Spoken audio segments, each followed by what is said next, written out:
Well, thank you so much to Christina and Simone for inviting me. And yeah, so today the main goal of this talk is to estimate admixture graphs from genomic data. And this is really a talk about a project from my postdoc when I was in Sriram Sankara-Raman's lab. And so he works on many problems in population genetics, and admixture graph estimation is a big one. And so he originally pointed me to this problem. And as you'll see in this talk, I really use this as a way to get into the phylogenetic networks literature and read a lot of theory papers.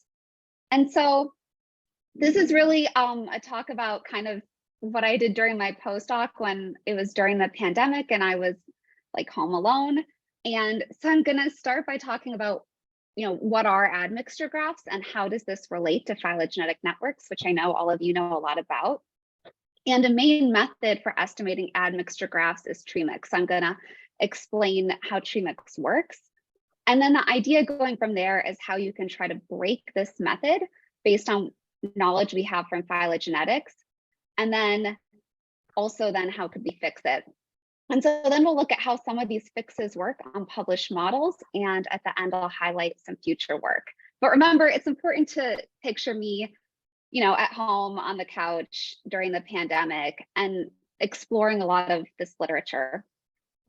Okay, so admixture graphs model changes in allele frequency at a locus as a Wright-Fisher process. And so just as a reminder, we'll start with a tree. We have some ancestral population. We're going to move forward in time. And at some point there will be a mutation and we'll operate under the infinite sites assumption here. So the mutation is never lost and we'll never have another mutation at this locus. And then we'll get the next generation by binomial sampling. And we'll continue in this fashion until the process has run to the leaves. Okay. And so here I've listed the allele frequencies 1, 0.5, and 0, and that's the frequency of the red allele. So gray is the ancestral state, red is the mutated state, and we can go out and we can collect data from current populations and try to get an estimate of what these allele frequencies might be.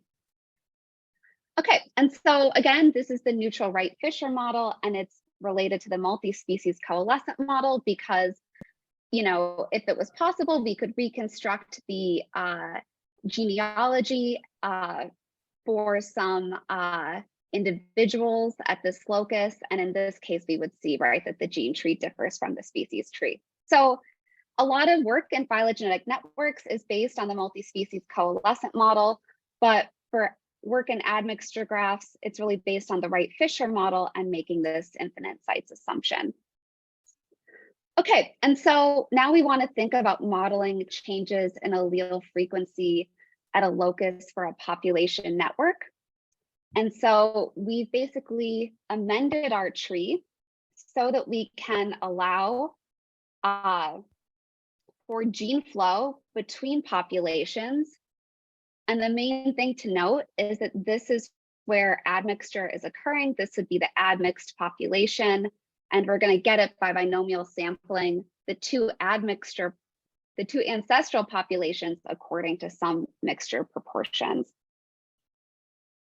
Okay, so just to quickly summarize this, admixture graphs are parameterized by a phylogenetic network.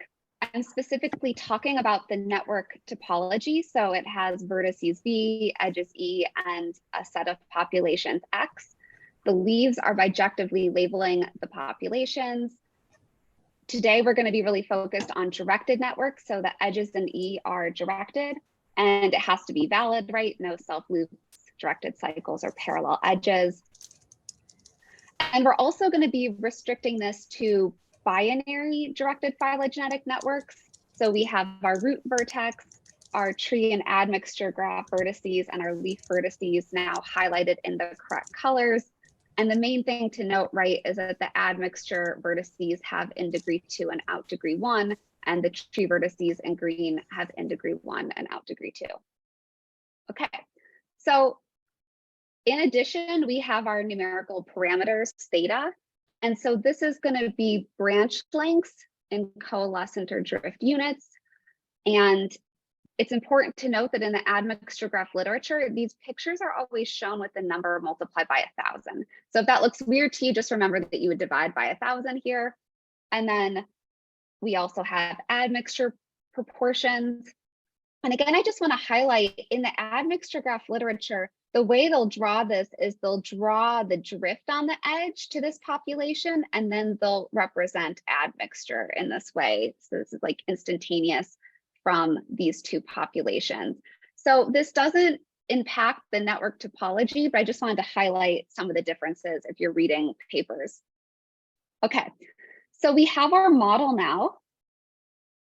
And so we're staged to figure out how, if we have some data, we could estimate these model parameters, right? The network itself and the model parameters. Okay, so there's a lot of different admixture graph methods out there. The ones that are widely used typically have an approximate likelihood function based on summary statistics. And you might have heard of a few of these methods. QP graph is a really major method from David Reich's group. TreeMix is another widely used method, mix mapper, micrograph. So there's a lot of methods out there. These methods are going to compute likelihood taking two inputs. The first is that allele frequency data we talked about, right? So for different positions in the genome, you'll have SNP data and you can look at the allele frequency. And then the second is the phylogenetic network topology. Okay, and so with the allele frequency data, you're going to estimate how much genetic drift occurred between populations. And if you look at these papers, they're assuming a diffusion approximation to Wright-Fisher. You're going to take that and use it to fit numeric parameters to your phylogenetic network topology. This is done like fitting a linear system and then doing kind of golden section search to get the admixture proportions. And I just want to note here that the branch lengths incident to the admixed vertex. So here is the admixture vertex. There's 3 branches incident to it. 2 of the 3 are forced to be 0 because you can't identify the 3 lengths individually in the way that this is fit. So basically 1 will end up having branch length in C's and the other 2 will be forced to 0. So this is not a very accurate drawing that I've made here. The idea here is that you essentially need a base tree-like object to calculate likelihood, and I'll get into that later. And then, alternatively, you might have numerical parameters given as input, right? And in this case, you could skip step 2. Okay, and so once you have this network with numerical parameters on it, you can write down the expected values. And then you basically take the mean square difference, and this is what the approximate likelihood calculation is based on. Okay, so this is basically a fast method for fitting numeric parameters and then approximating the likelihood if you're given a phylogenetic network, but we actually need to find a good network topology. And so the issue here is how, right? And there's 3 main approaches currently used. One is exhaustive search. There's some really cool software packages out there that let you explore the space of all admixture graphs, which is really just like phylogenetic networks is what they mean by that, with some property like a fixed number of admixed populations. And this gets out of control for large numbers of populations or lots of admixed populations. Probably the most dominant approach used is manual search. So domain experts are actually going to manually build plausible phylogenetic networks, and then they're going to fit the numeric parameters and evaluate likelihood. And then a major challenge here is automated search. At the time of this paper, really the only method was TreeMix. And the idea here is hill climbing. So if you have a phylogenetic network, you could edit it, evaluate the likelihood of the new network, and then search from whichever network has higher likelihood and continue in this fashion. And the key thing here, right, this is like some other methods in phylogenetic networks, but it's using this other likelihood function that's quite efficient to compute. Okay, so we've highlighted the background, right? What are admixture graphs and what is TreeMix? And so now we want to try to break TreeMix's algorithm. Okay, so the key thing is that TreeMix operates by building a tree and then augmenting it with edges to create admixed populations. And then it's going to search from the network it gets. So you actually have to give TreeMix the number of populations that you think are admixed. And so there's two ideas. The first is that if the initial tree is not displayed by the true network, then it's going to be really difficult to recover the true network by adding edges to it and then editing that network and searching. And then the second idea is it's possible that we could have this happen because the initial tree is computed from pairwise distances. So like mixture is not being modeled. And so basically we want to construct kind of an adversarial case where TreeMix starts searching from a tree that's not displayed from the network. And I guess I should note that there was some prior literature noting that TreeMix could give kind of strange results, but they tended to be for more complex cases with lots of populations, several of which were admixed. And so the goal here was also to find a really simple case. And so this is the case study we found. We're going to denote the true topology n star, the true parameters theta star, and this is going to allow us to write down the expected F2 statistics. And since we know the true model, we're going to call this x star because we would expect the estimated F statistics to converge to x star as the amount of data goes to infinity. And I want to note here that because this model is really small, we could actually evaluate the likelihood of all possible network topologies. And we confirmed that this graph had the highest likelihood. And you can see that the residuals are all near zero. So TreeMix should, or has like a fighting chance, right, of finding this network because it is the unique best one. So this is a fair case. Okay, so what does TreeMix do first? As I said, it searches for the maximum likelihood tree. And this is the tree that TreeMix recovers. We're going to call it N0. And of course, right, we can fit numerical parameters to it, which I've shown here. These should be divided by 1,000. And it's not displayed by the network, right? Because if we go up the orange branch, we see that A and B are siblings. They're not siblings in this network. If we go up the blue edge, A and D are siblings. We see that A and D are not siblings in this tree, right? So we know that this tree here is not displayed by this network. But TreeMix is going to continue on. We know this, but it doesn't know this. And in the next step, it's going to loop over the number of basically admixed populations you want to add. So we just want to add one. And so we're going to try always to add in one edge so that the likelihood of a network from this tree adding one edge to it is maximized. And so this is the optimal graph. We tried always to add an edge to this tree. And what TreeMix, what is the one with the highest likelihood and what TreeMix indeed recovers is this graph where there's an admixture event going from population C into the outgroup population E. Okay, so then at that point, TreeMix is going to start searching for a network with higher likelihood, right? Applying tail moves or head moves or different kinds of moves, but this is where it's starting out from. And what will actually happen, I'm going to talk about this a little more later, is that TreeMix will get stuck and return this graph. And you, the user, might know that this is sort of a strange graph, like this branch length is 0 going to A, and it's weird to have admixture going into the out group, right? So a user might recognize this as being bad and not what they want, and they would be unhappy, but they wouldn't be able to fix it. But I haven't fully convinced you that TreeMix will return this, because you might say, well, maybe we can get from this graph to the true one by using tail moves. Okay, so let's think about getting from our starting graph to our ending graph.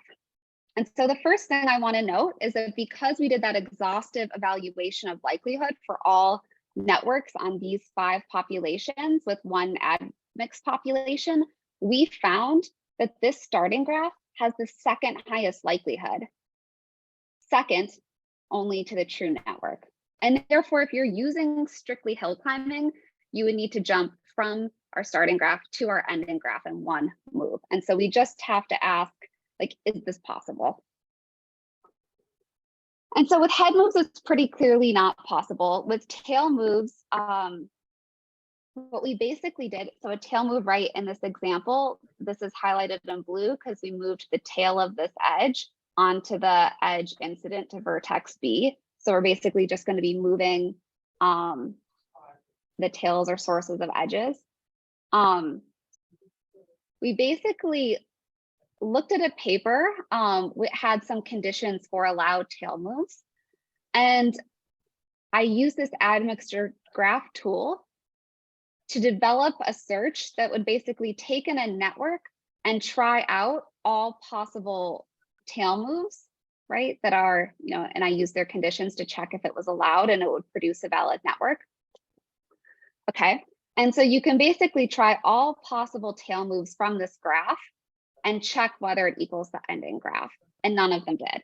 So then I took all of the graphs produced in one tail move and searched again and continued on in this fashion. And I found it takes 3 tail moves to get to a graph with the same topology as the ending graph, kind of modulo the position of the root, because the root doesn't impact the likelihood score. And so then you just have to reroute the graph. So the takeaway is that you won't get from the starting graph to the ending graph, because the starting graph has the second highest likelihood. It takes 3 moves at a minimum to get to the ending graph, and you're going to traverse these graphs of lower likelihood. So you're going to get stuck, and you're not going to know what to do.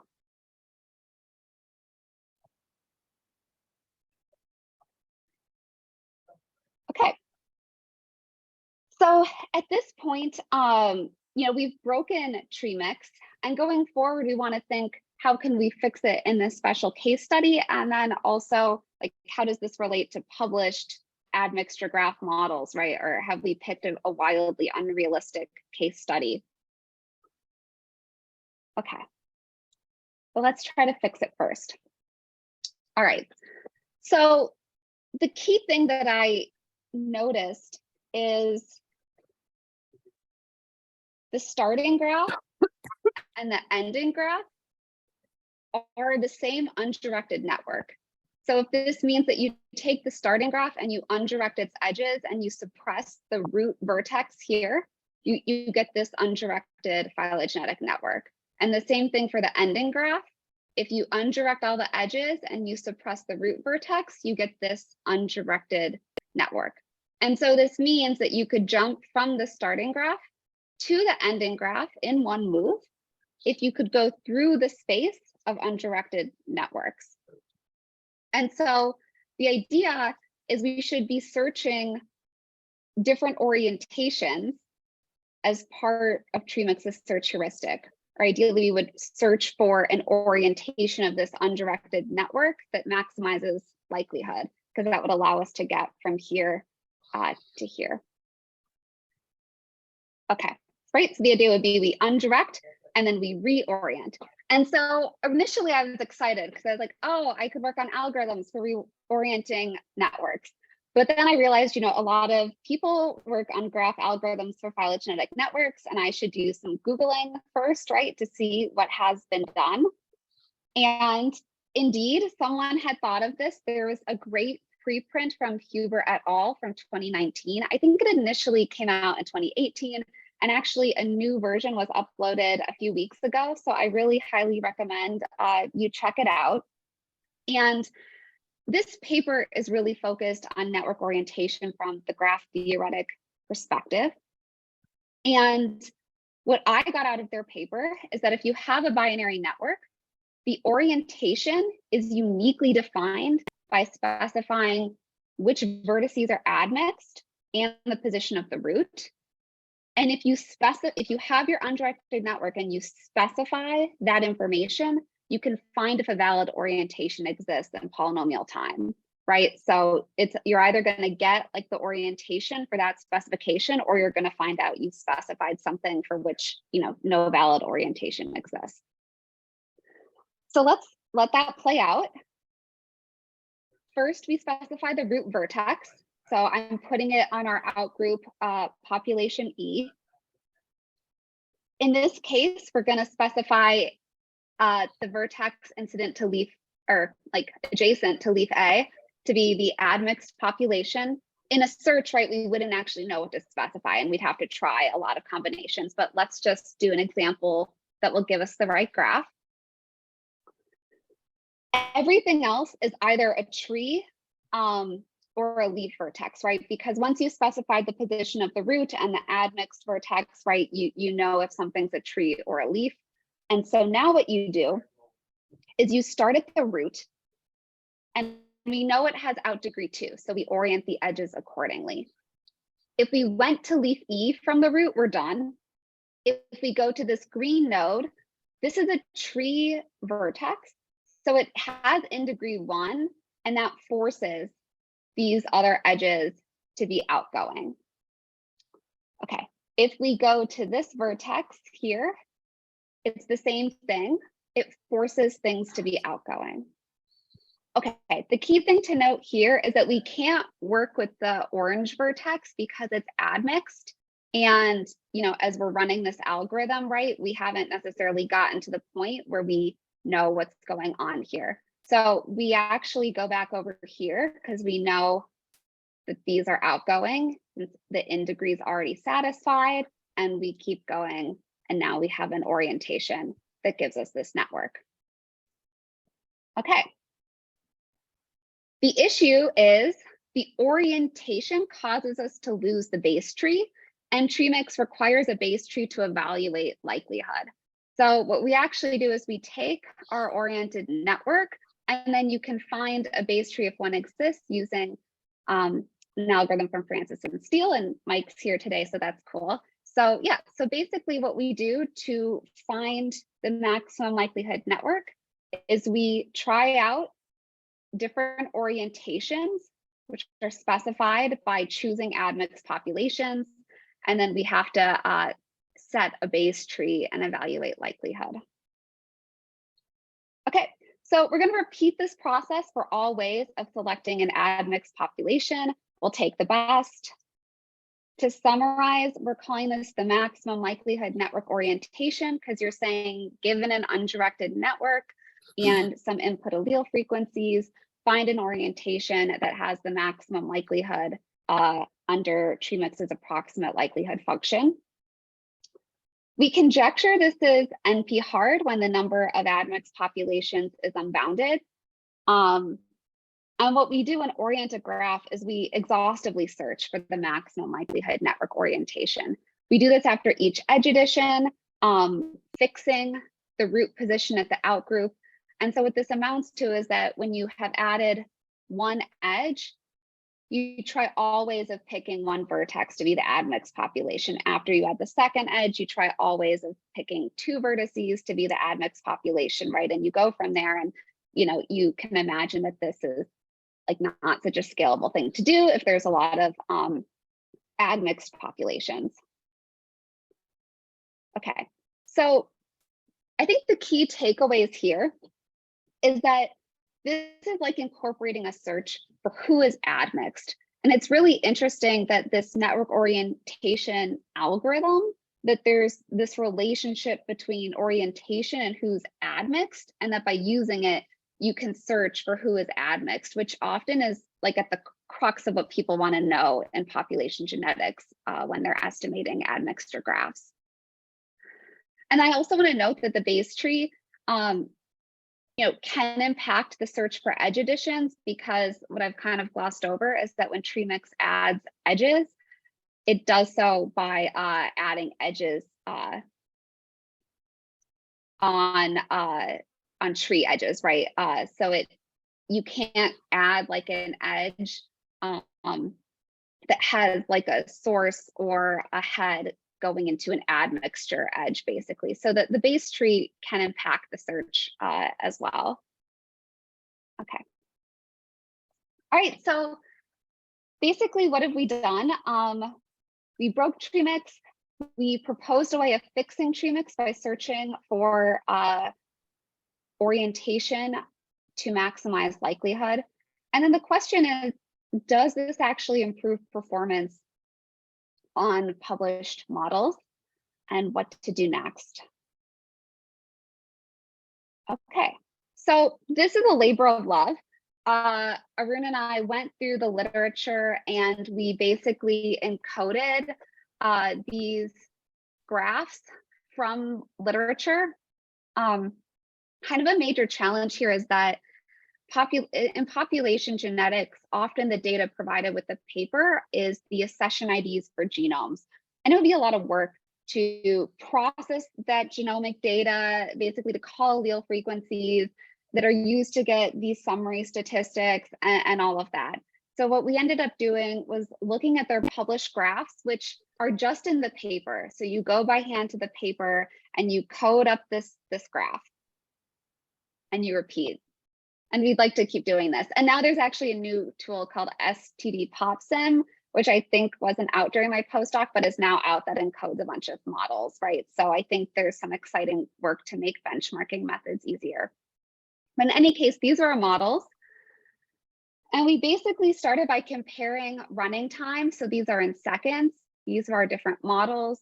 And we can see the oriented graph is slower than TreeMix, but it's really not terrible because these are small networks and the likelihood calculation is very fast. So that means it's worth it for these problem sizes to incorporate another search, in the sense that it's probably not going to hurt anything, right? And you're exploring more of the space. In comparison to this other new method, micrograph, we are a lot faster. This is basically where it's hitting our wall clock limit. Okay, so how do they do for topology? TreeMix gets the right topology in 3 out of 8 models. Oriented graph got it right in 7 out of 8. 3 of these were due to maximum likelihood network orientation, and then 1 of these is actually because TreeMix restricts where it looks for edge additions, and we took off those restrictions and just let it search all possible ways of adding an edge and taking the best. And then micrograph got 5 out of the 8 models. We limited it to 3 hours. And one issue is that for these starred models, it can't recover the correct topology because the method itself has limitations on what's allowed. Okay, and we did some replication and simulated data, not just based on the expected F statistics from the published models, and found similar results. Okay, so what to do next? First off, you can use oriented graph. If you have data, you can run it. It's been exciting because it's like the first GitHub I've had where people submit issues. So I know people are using it. So yeah, you can go, you can use it. You can make a GitHub issue if there's something that can be improved. Okay, so I'll do a quick summary and then I'll talk about what to do next. So the first is we showed TreeMix can get trapped in a local optimum. And we did this for a really, really simple model. It only had 5 admixed populations and only 1 of them was admixed. We then improved performance by expanding TreeMix's search. And we did this by looking at a bunch of papers, right? The one by Huber, the one by Francis and Steele. So we implemented those algorithms into TreeMix's code base to extend its search. And what we did is, at the end, we found oriented graph was as accurate or more accurate than TreeMix, and it is slower. This was not so bad on the ones that we tested, but yeah, it could be problematic for larger graphs. Okay, and then challenges. I think it would be really helpful if users report their results of doing estimation with and without the search for maximum likelihood orientation, because otherwise we don't really know if that extended search provides any value. And so users reporting this information in their studies is really helpful. It's also really helpful to make the process data available. I think we'll see a lot of new methodological advances if there's data that's really easy to benchmark on. In terms of what we've done, we can still get stuck in a local optimum. So this is an example network that we tested where even with this extended search, TreeMix didn't work. And I think it's really interesting to note that this network is not tree child. So I think that there's also a lot of things to think about because there's work in phylogenetic networks about different classes of networks, and this language isn't really used in admixture graph papers to talk about what makes some graphs more challenging to reconstruct, and we can see some of this going on here. And then the final issue, which I didn't really talk about, is that summary statistics have identifiability issues. So I mentioned that when there's an admixed population, the branch length is only identifiable on one of the 3 incident edges. And so this is something where on simple models, it doesn't impact things, and that the topology with the highest likelihood will still be the correct one. But I think as graphs get more complex, this is something that can be problematic, right? So we also need methods that move away from these fast likelihood functions, or use both, right? Because the benefit of these fast likelihood functions is that it's really fast. And so if you want to search a lot of graphs, it's important to do it with a fast likelihood function. The downside being that I think searches based on it can get kind of messed up by this issue. Okay, so with that, I really want to acknowledge my postdoc advisor, Sriram, for pointing me towards this problem and supporting me in this work. And Arun helped as well, especially in terms of encoding admixture graphs and evaluating things, which was a lot of effort.